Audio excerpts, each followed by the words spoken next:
Day 4, Part 3, The First Host Unleashed.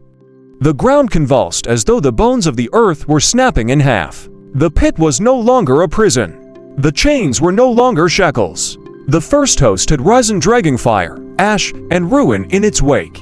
Its form was carved from molten stone, its skin splitting open like lava rock, glowing from within. Each inhale roared like a furnace. Each step collapsed stone into rivers of fire. The Ashwalkers had been nightmares. This was their god.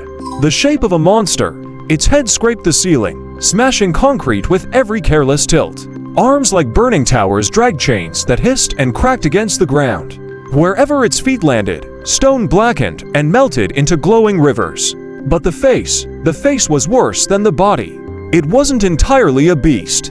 Beneath the molten glow, traces of humanity lingered. The twisted outline of a nose, half-formed lips stretched in silent agony, eyes caught between man and inferno.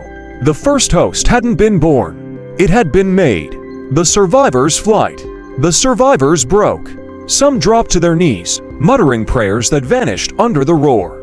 Others sprinted for the tunnel we'd come through, desperate for an escape. But there was no escape. Chunks of stone crashed down. Firestorms ripped through the corridor. The first host wasn't pursuing us, it didn't have to. Its very presence was tearing the factory apart, piece by piece. The Ashwalkers' obedience. And then, they came. From shattered walls. From broken gates. From the cracks themselves. Ashwalkers. Dozens of them, crawling, limping, staggering toward the chamber. But they didn't attack. They didn't scream. They knelt. One by one, they dropped to their knees before the first host, as if bowing before a god. And when the first host roared, they roared back, chests blazing, eyes burning brighter.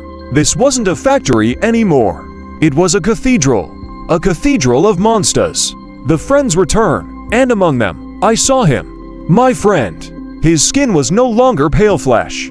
It was cracked stone glowing faintly from within. His eyes burned with molten fire. His smile, no longer human. And yet, it was still him. He met my gaze across the chamber.